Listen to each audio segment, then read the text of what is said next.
Today on Minor League Matters, we're going to compare batting in baseball versus batting in cricket. I'm Ken Lammers. This is Minor League Matters, and let's get cracking.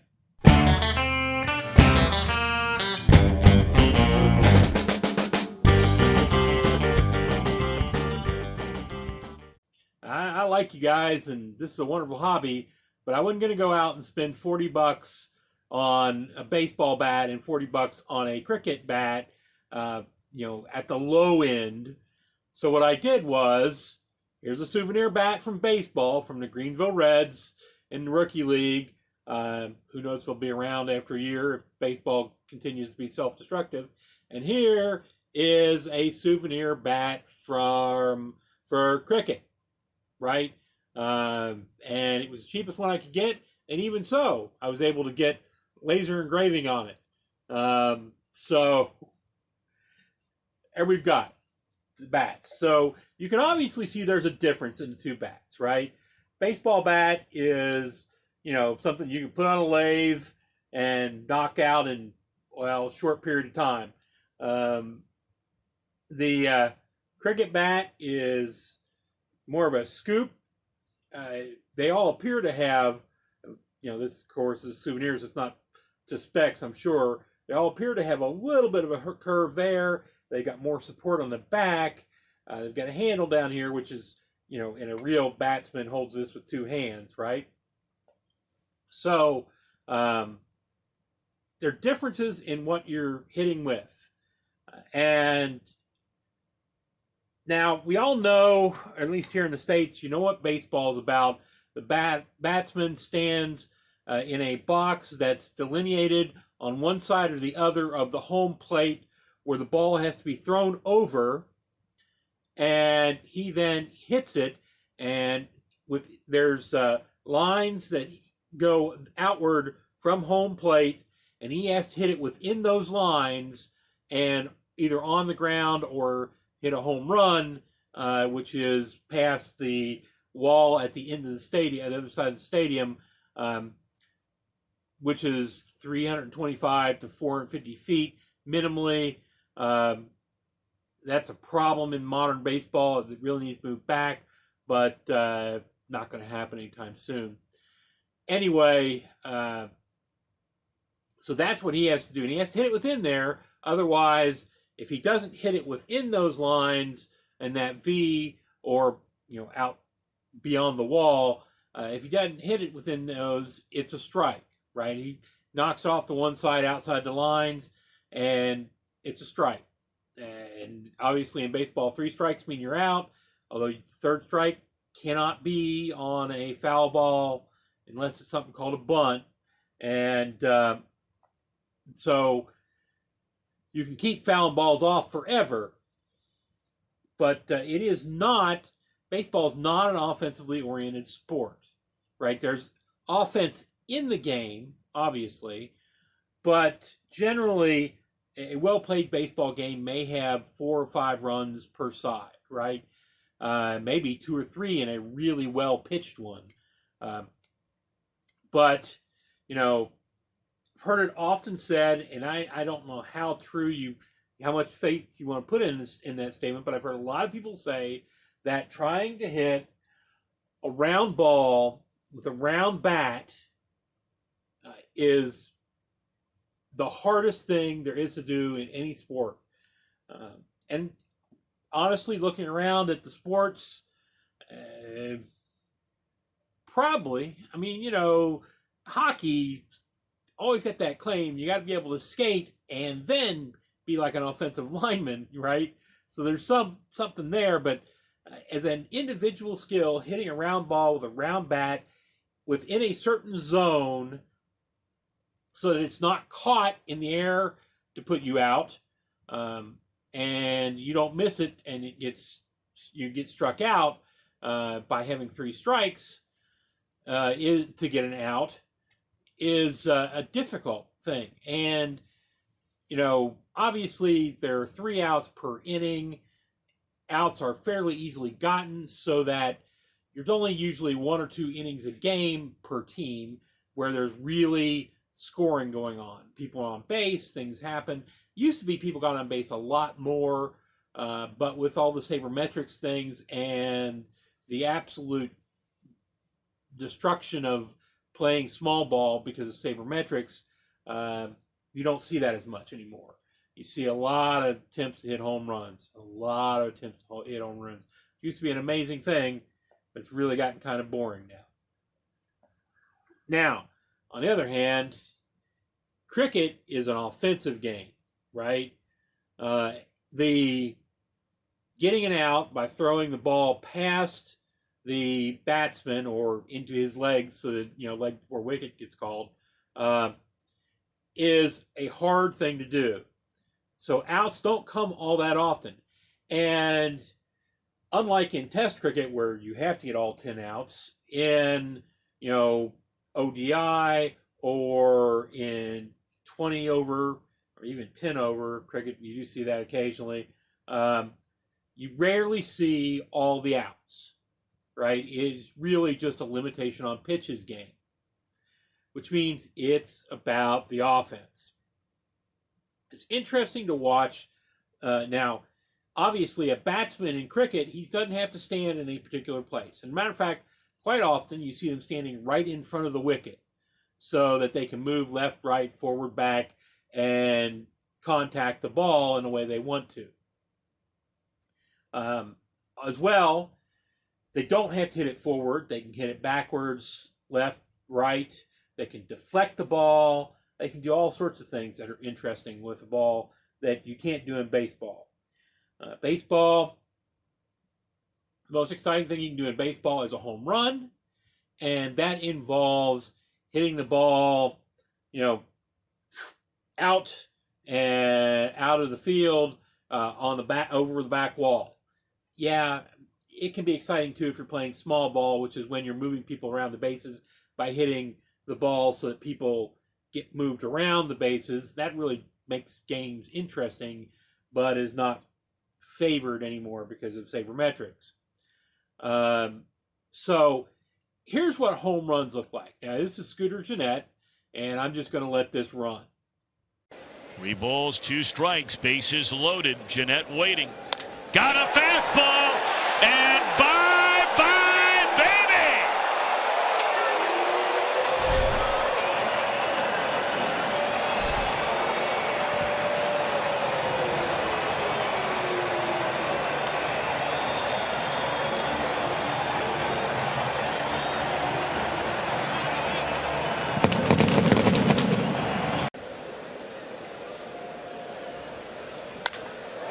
And that ball is tagged into right center field. Is this going to go? You got to be kidding. The last 4 at bats for Scooter Gennett. He has knocked in 9 runs.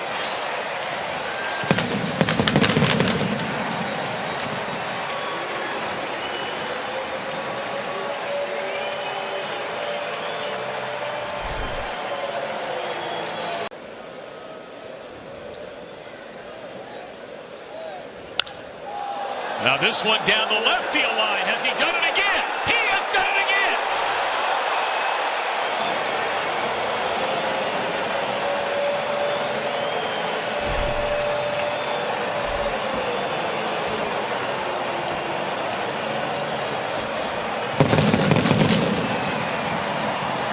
I tell you, for the night, Scooter Gennett.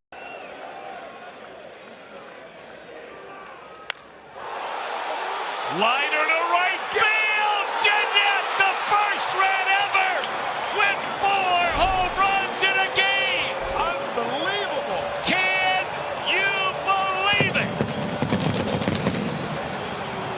Woo.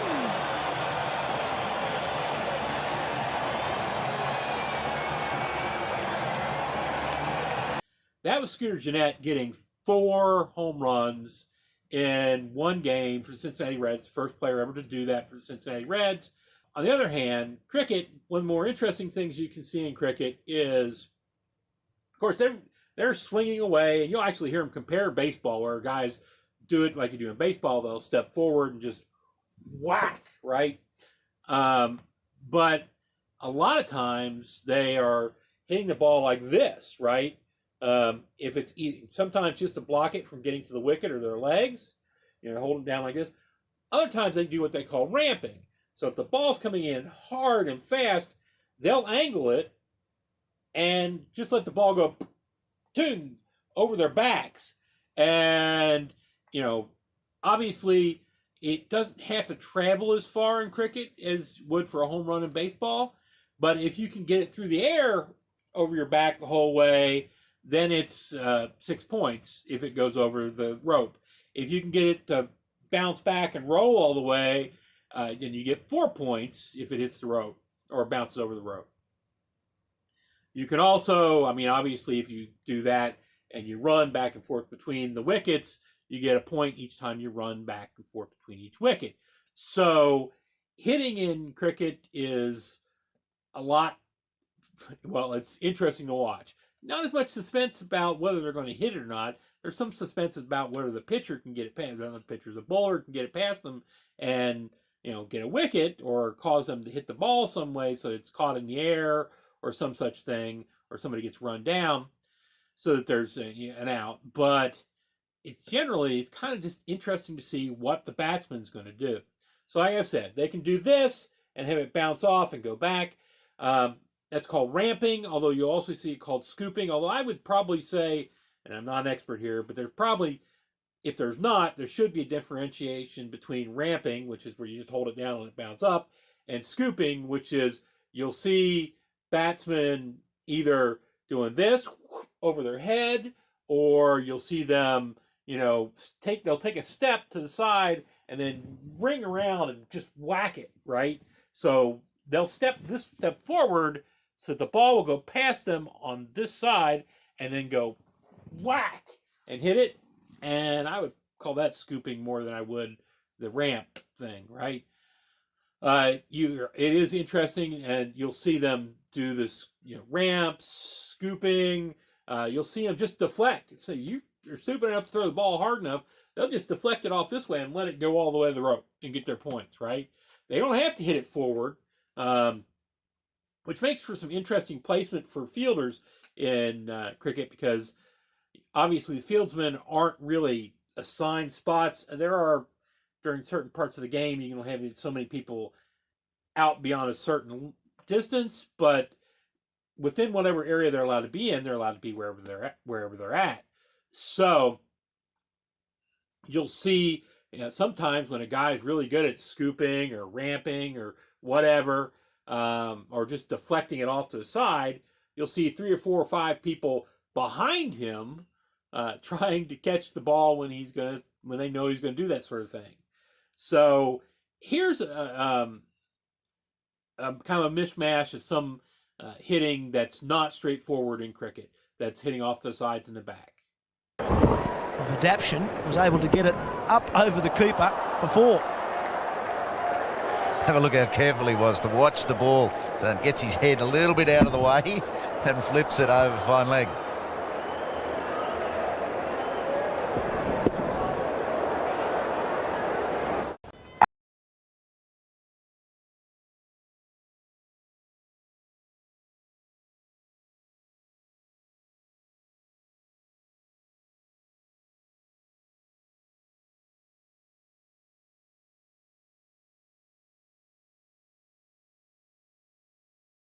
To kind of what, the unusual things or the fun things you can see happen in cricket when people are doing it. Like I said, there are guys that just go whack and hit the ball. And I get the feeling that because of the flat, slightly curved but flat front, if you can whack that ball, you can probably put more force on it more easily than a baseball bat can. Now, obviously, if you hit the ball with the meat of the bat, which is this section here where it's nice and thick, in baseball, you can just whack it, right? Problem, of course, being round ball, round bat, a lot of times you'll either hit a little bit high or a little bit low, and that will cause the ball to go up and down or whatever, right? Less forgiving. I think that you can still, if you hit it high, cause fly ball, or you hit it low, you can cause the ball to go to the ground in cricket. But because of the flatness, I think you've got more forgiveness here if you just swing away and hit.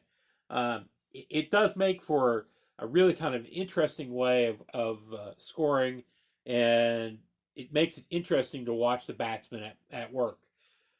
And because nobody, almost nobody gets full outs on limited overs or limited throw cricket, the batsman is the most important person on the field. He really is. And I think that's about what I've got to say about it. I mean, yeah, there's all sorts of stuff you could say, and trying, like I said, though, you're going to keep scoring in cricket. Now, they celebrate when people get to 50. Some batsmen will get 50 points, right? And not got out. And they'll celebrate when somebody gets to 100. Some batsmen will get to 100 points and not get an out. These are not incredibly often, at least 100 isn't incredibly often, but it happens often enough that it's a celebrated event and not, a once in a blue moon type thing. And uh, it probably occupies about the same slot that a grand slam would for a baseball batter. Grand slam, for you that don't follow baseball, is when there's a man on each of the three bases and the batsman hits the balls. It's a home run with the ball, goes out past the outfield wall, and then all of the three people in front of him come in and score, and he comes in to score as well. It's called a grand slam. It is not the most common thing that you see in baseball. It's actually fairly rare.